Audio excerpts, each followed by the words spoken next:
selamat pagi teman-teman. Perkenalkan, nama saya Melsiana Novianti Weaseda dari D4 semester 7. Hari ini saya akan menjelaskan tentang mikrotom.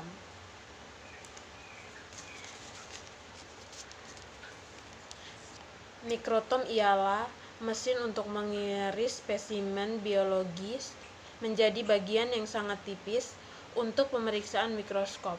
Beberapa mikrotom menggunakan pisau baja dan digunakan untuk mempersiapkan sayatan jaringan hewan atau tumbuhan dalam histologi.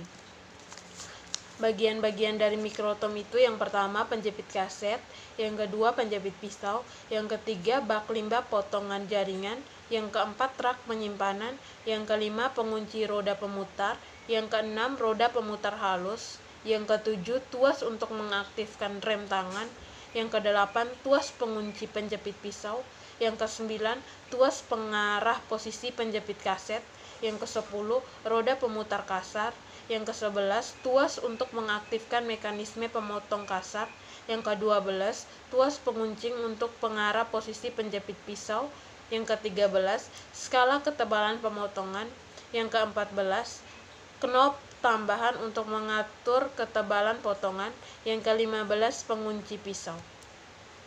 Pemotongan itu terdiri dari dua. Yang pertama pemotongan kasar. Pemotongan kasar itu roda pemutar kasar, cut kelebihan parafin, dan ketebalan dari jaringan yang akan dipotong yaitu 15-30. Yang kedua pemotongan halus.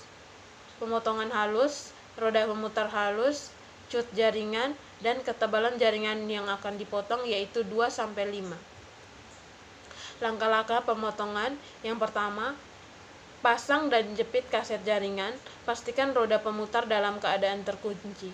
Yang kedua, pasang dan atur sudut kemiringan pisau, kencangkan. Yang ketiga, potong kasar. Potong kasar itu terdiri dari, yang pertama, tempatkan blok jaringan pada posisi yang tepat dengan mengatur tuas pemotong kasar. Yang kedua, buka pengunci tuas pemutar. Yang ketiga, gerakan roda pemutar secara perlahan sampai blok jaringan sedikit mengenai permukaan pisau. Yang keempat, tekan tuas pemotong kasar. Yang kelima, mulai proses pemotongan dengan memutar roda pemutar searah jarum jam. Yang keenam, hentikan proses pemotongan ketika permukaan jaringan sudah terbuka. Yang ketujuh, lepaskan tuas pemotong kasar. Yang keempat, potong halus. Potong halus terdiri dari, yang pertama, atur ketebalan jaringan yang diinginkan dengan memutar knop pengatur ketebalan dan memperhatikan skala ketebalan. Yang kedua, gunakan sisi pisau yang berbeda untuk proses potong kasar dan potong halus dengan menggeser posisi pisau. Pastikan pisau sudah terpasang dengan kuat. Yang ketiga, mulai proses pemotongan dengan memutar roda pemutar searah jarum jam. Yang keempat, ambil pita jaringan yang terbentuk dengan pinset sesuai kebutuhan dan pindahan ke atas waterbath untuk selanjutnya ditempelkan pada kaca objek. Yang kelima, posisikan kembali blok jaringan ke belakang pisau, kunci tuas pemutar.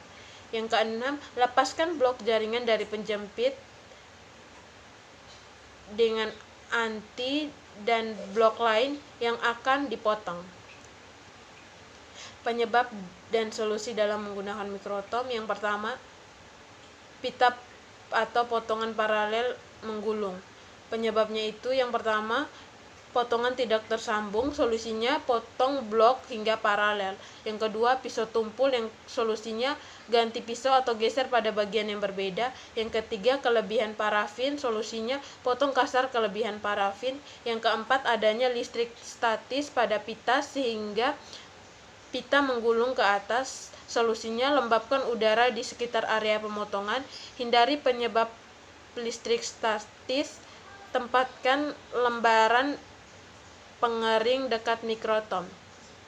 Yang kedua itu, potongan yang tebal dan tipis. Penyebabnya, yang pertama, parafin terlalu lembek untuk jaringan. Solusinya dinginkan blok atau tanam ulang jaringan pada parafin yang lebih keras.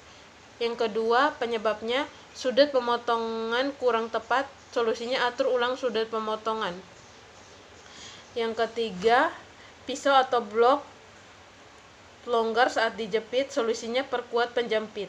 Yang keempat, kegagalan mekanisme mikrotom, solusinya lakukan perawatan, lumasi, dan kalibrasi ulang mikrotom. Yang ketiga itu potongan tidak akan membentuk pita. Penyebabnya yang pertama, parafin terlalu keras untuk dipotong, solusinya tanam ulang pada titik lele parafin yang lebih rendah. Yang kedua, penyebabnya robek di tengah pita, solusinya bersihkan pisau dari sisi parafin dengan kain yang diberi sedikit silol. Penyebab yang ketiga, sudut pemotongan kurang tepat, solusinya atur ulang sudut pemotongan. Yang keempat, jaringan tidak terpotong sempurna. Penyebab yang pertama, proses impregnasi jaringan dengan parafin tidak sempurna, solusinya ulangi proses blocking. Penyebab yang kedua, jaringan ditanam pada posisi yang salah, solusinya ulangi proses penanaman, posisikan jaringan dengan tepat. Yang ketiga, penyebabnya jaringan hanya terpotong di permukaan, solusinya posisikan ulang blok potongan lebih dalam. Yang keempat, yang kelima, potongan yang tebal dan tipis. Penyebabnya yang pertama, parafin terlalu lembek untuk jaringan, solusinya dinginkan blok atau tanam ulang jaringan pada parafin yang lebih keras. Yang kedua, penyebabnya sudut pemotongan kurang tepat, solusinya atur ulang sudut pemotongan. Yang ketiga, pisau atau blok longgar saat dijepit, solusinya perkuat penjepitan. Sekian presentasi dari saya tentang mikrotom. Kurang dan lebihnya saya mohon maaf. Terima kasih.